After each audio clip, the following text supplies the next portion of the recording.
ചിരപുരാതനവും ചരിത്ര പ്രാധാന്യവുമുള്ള പീരുമേട് മേജർ ശ്രീകൃഷ്ണസ്വാമി ക്ഷേത്രത്തിലെ തിരുവുത്സവത്തിന് കൊടിയിറങ്ങി. Peermade live news വാർത്തകൾ നിങ്ങൾക്കായി അവതരിപ്പിക്കുന്നത് നാട്യമയൂഖം നൃത്തകലാക്ഷേത്രം പാമ്പനാർ. തിരുവാതിര, കൈകൊട്ടിക്കളി, കോൽകളി, തീം ഡാൻസ് എന്നിവയുടെ ഉത്സവ പരിപാടികൾ ആഘോഷമാക്കാൻ നാട്യമയൂഖം നൃത്തകലാക്ഷേത്രം പാമ്പനാർ.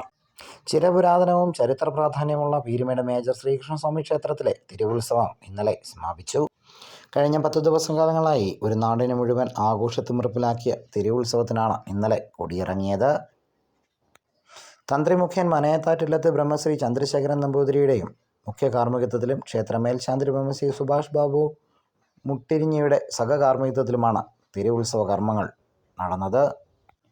ഉത്സവത്തിൻ്റെ ഭാഗമായി വിപുലമായ പരിപാടികളും വൈവിധ്യമാർന്ന ആഘോഷങ്ങളും ഉൾപ്പെടെ സംഘടിപ്പിച്ചിരുന്നു. ആറാട്ടോടുകൂടിയാണ് ഉത്സവം സമാപിച്ചത്. കേരളത്തിലെ പ്രശസ്തമായ കലാകാരന്മാരെയും കലാസമിതികളെയും പങ്കെടുപ്പിച്ചുകൊണ്ട് അതിവിപുലമായ രീതിയിലാണ് തിരുവുത്സവ കർമ്മങ്ങൾ നടന്നത്. ഉത്സവത്തിൻ്റെ 1-ാം ദിവസം ക്ഷേത്രത്തിലെ പതിവ് ചടങ്ങുകൾക്ക് ശേഷം വൈകിട്ട് 4 മണിക്ക് വാദ്യമേളങ്ങളുടെയും താലപ്പൊലിയുടെയും അകമ്പടിയോടുകൂടി കൊടിക്കൂറ ഘോഷയാത്ര നടന്നു. അന്തരിച്ച വാഴൂർ സോമൻ MLAയുടെ മകൻ സൗബിൻ സോമനാണ് കൊടിക്കൂറ കൈമാറിയത്. ഉത്സവ ദിവസങ്ങളിലെ 2 ഘട്ടങ്ങളിലായി വെളിനല്ലൂർ മണികണ്ഠനും വേണാട്ടുമറ്റം ഗോപാലൻകുട്ടിയുമാണ് ഭഗവാന്റെ തിടമ്പേറ്റിയത്. പരമ്പരാഗതമായ ആചാരാനുഷ്ഠാനങ്ങളും പ്രൗഢിയും നിലനിർത്തിക്കൊണ്ടാണ് ഇക്കൊല്ലത്തെ തിരുവുത്സവം സമാപിക്കുന്നത്.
ഭക്തിയാദരവോടെ വിവിധ ചടങ്ങുകൾ ഉത്സവത്തിൻ്റെ ഭാഗമായി ക്ഷേത്രാങ്കണത്തിൽ നടന്നു.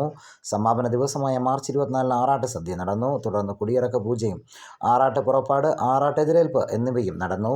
Assistant Devaswom commissioner Sreeja P, sub group officer TN Anilkumar, president Biju Sasi, secretary Sreejith S Nair എന്നിവരുടെ നേതൃത്വത്തിൽ തിരുവുത്സവ കമ്മിറ്റി തിരുവുത്സവത്തിൻ്റെ ചടങ്ങുകൾക്ക് നേതൃത്വം നൽകി. News bureau, Peermade live.